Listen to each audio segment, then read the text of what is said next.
In the 80s, Sega was competing with the popular Nintendo Entertainment System, which by 1987 controlled 65% of the video game hardware market.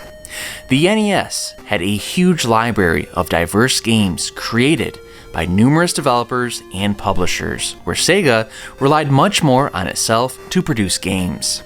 One of the genres that was just dawning on North American shores was the Japanese role-playing game. Nintendo, by 1987, already had numerous JRPGs on the console in the Japanese market, including Halide, Megami Tensei, Ultima 3, Final Fantasy, and Dragon Quest, which would later be titled Dragon Warrior in North America. Sega needed to compete in this growing interest of role-playing games, and so employees at Sega's Research and Development Department were asked for ideas. Chieko Aoki, a rising star at Sega, pitched the idea for an RPG outline that would become Phantasy Star. The development team would be an all-star cast that included Takako Kawaguchi and Miki Morimoto, as the famous trio would be dubbed as the Three Sega Girls for their contributions to the company during the 80s. Also working on the game was another talented woman named Riko Kodama, who served as the main artist for the game, as well as Yuji Naka, who would later create the Sonic the Hedgehog series. According to Morimoto, the name of Phantasy Star was chosen by Naka, who had an affinity for idol singer Noripi, who had just released a song titled Nagasa no Fantasy, which translates to beachside fantasy.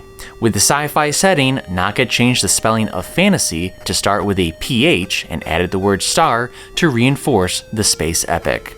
With this team, Sega would go on to produce one of the best JRPGs of a generation and create Phantasy Star, a game that would become a system seller for the Master System.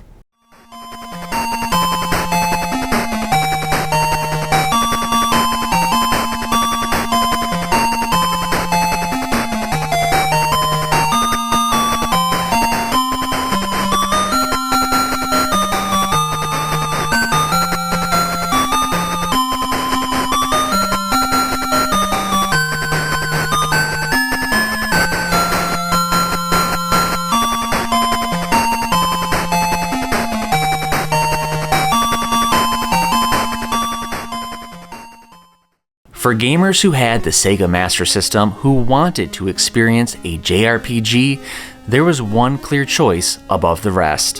In 1987, Phantasy Star was developed and published by Sega. Gamers were blown away by its innovative 3D dungeon crawling and an immersive setting that combined fantasy with space. Phantasy Star is one of the best JRPGs ever created. Welcome to my Phantasy Star review. I'm TigerChainsaw, and Phantasy Star is very special because it showcases the best that the Sega Master System had to offer in terms of gameplay, graphics, and an incredible soundtrack. Phantasy Star is one of the crown jewels for the system, and I'm excited to review it today. Now, if you are a first-time viewer, or if you just haven't yet, make sure you hit that sub button because I have plenty of Master System content and I have plenty of game reviews on my channel, so you won't want to miss any of that. Let's figure out what King Lassic is up to and what is making him evil in this Phantasy Star review. We are about to prepare for takeoff of this Phantasy Star review, an incredible journey filled with first-person perspectives, a cast of party members who each have personalities and specific weapons, and all of this will be led by one of the first female protagonists. Let's discuss the plot of Phantasy Star, but be warned, spoilers are ahead.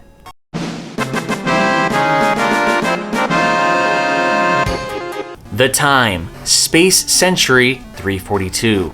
The location, deep within the Andromeda Galaxy lies the Algol solar system. Under the democratic rule of King Lassic, Life was good, as he provided everything his people could want. Space travel had been discovered 200 years before, and deep space shuttles had allowed colonization of Motivia and Dezoris, the other worlds of the Algol star system. But slowly, over time, things began to change. It started with a new religion which was rumored to have come from another galaxy. The dark priests of this religion, never seen by any mortal, promised immortality to all who joined. You would live forever. King Lassic was getting old. The idea of living forever appealed to him, so he became the first to join. Then he changed. It started with a threatening suit of armor that the priests made for him. The armor looked evil and corrupt, and that's how Lassic began to rule his people. Outrageous taxes became a burden on everyone. Business on all 3 planets shut down, and an entire town fell into decay. There was no way for people to make any money. As time passed and the people suffered, horrible creatures and monsters began to stalk all 3 worlds. When the dead came back to life, the people feared the worst and guessed the truth. Through black magic, Lassic had become an evil tyrant. But where there is evil, there is also always good. Brave individuals began to rally in secret against Lassic, but his robot cops were ruthless in hunting out these defenders of the people. One was Nero, a spaceport worker in Caminite, the central town on the planet of Palma. Long ago, his father had disappeared trying to learn of Lassic's evil secrets. Now, the robot cops had crushed Nero as well. Before he died, he passed on his short sword and his quest to his sister, Alice. He also told her to find a brave fighter named Odin. Alice raised the sword to the sky and vowed that Nero's death would not go unavenged. First, I want to comment on how incredibly in-depth the plot of Phantasy Star is. It includes taxes. It includes people that are not even in the game with backstories. And it includes a motive for why the king turned evil. The plot for Phantasy Star is incredible in detail. RPGs are known for their well thought out stories, but it's incredible to see this detail in the early era of home console video games. There's already lore presented to the gamer before they even turn on the console. Alice has an incredible journey in front of her, and she's only 15, but she starts to gather her faithful companions. After finding a rare item, Alice trades it to a merchant who gives her a feline companion named Mayu. Together, they find the warrior Odin, who had been turned into stone by the monster Medusa. They revive him with a magical remedy and set off together. The last piece of the puzzle is Noah, a powerful mage who refuses to help until Alice provides proof that the governor of Motivia requests him. The 4 of them train together, completing quests that include rebuilding a space shuttle and finding a robot captain to pilot it. The 4 warriors confront Lassic and kill him, but it's determined that his body was under control by a dark force that was summoned by black magic. This force is known as Dark Falls, and it escapes back to Motivia and tries to invade the governor's body. Alice, Mayu, Odin, and Noah arrive just in time to defeat Dark Falls and rescue the galaxy from the corrupt nature of this force.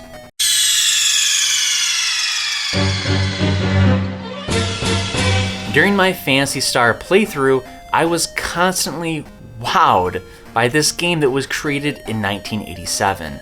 I was blown away by all the aspects that it had put together to create this incredible adventure. What stands out immediately is the 3D first-person dungeon crawling. Almost half of the game is spent in dungeons finding required items, people, or level grinding. These dungeons are presented in a 3D nature not seen in video games at the time. But the best part is not only does Phantasy Star pull it off, it does so flawlessly. Walking along the corridors is a smooth motion that immerses you into the environment and truly makes you believe that you're exploring a dungeon or a maze. Phantasy Star has similar elements to combat as other JRPGs of the time, like magic and attack power. You can customize your armor and weapons by grinding for money and buying new wares at shops located in towns. You'll also be able to learn new spells from leveling up.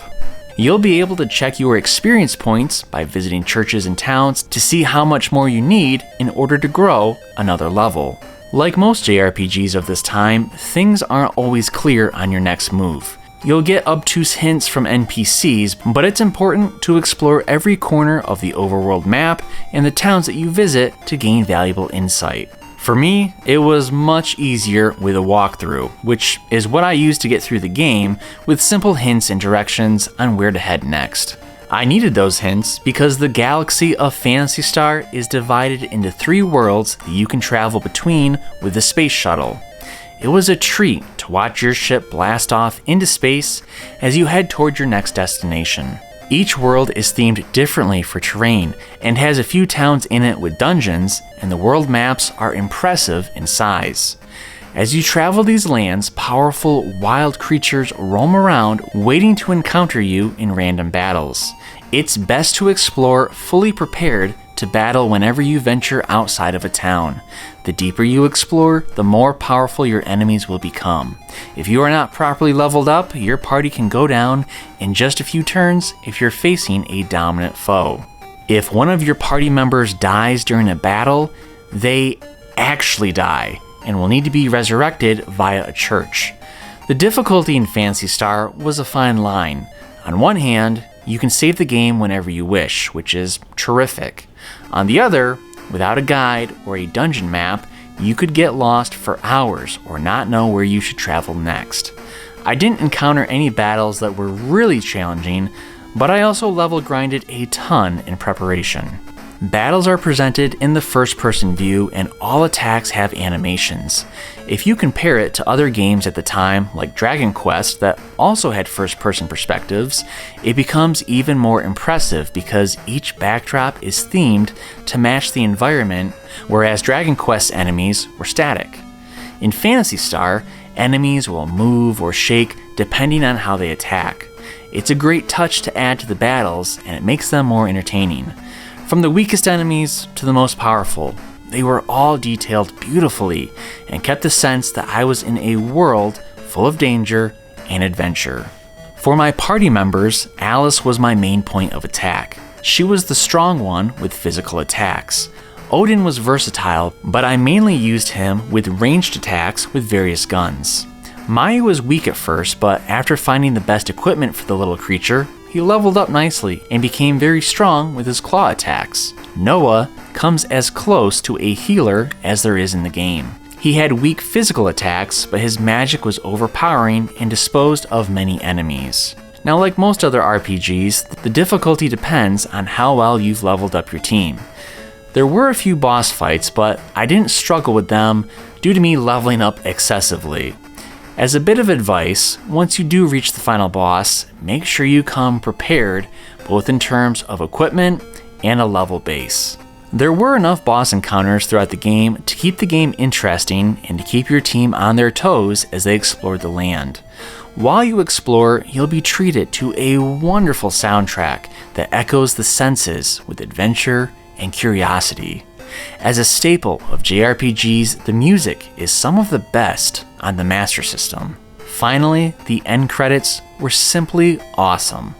It was the final touch to Phantasy Star that puts it above any other JRPGs of its time. The credits are scribbled onto dungeon walls as the camera pans around exploring.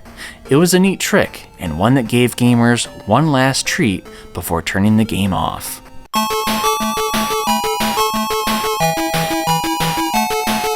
Phantasy Star introduced 3D dungeon crawling to the RPG genre while giving the Sega Master System a must-own game that Nintendo didn't have. The exploration is challenging, and you'll sink your teeth into this space fantasy for quite some time, but it's all worth it as the gameplay and characters come together in an immersive experience.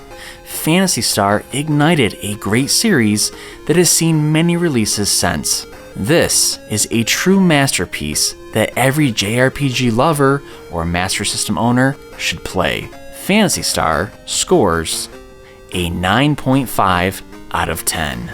So that was my review of Phantasy Star that was released on the Sega Master System in 1987. Have you played Phantasy Star? If so, I want to hear your memories. Drop me a comment below and let me know all of the great things that you love about Phantasy Star. Or if you haven't played it, do you want to play it now? While you're typing away your comments, don't forget to like this video and subscribe to my channel to watch plenty of Master System content and other game reviews. In fact, I just released a review of Zillion that I think many of you will like, so tune into that next. Now, for all of you Phantasy Star lovers out there, I would love it if this video reached more Phantasy Star fans, so if you know any, make sure you share this video with them. Happy gaming! Thanks for watching, and make sure you play a video game today.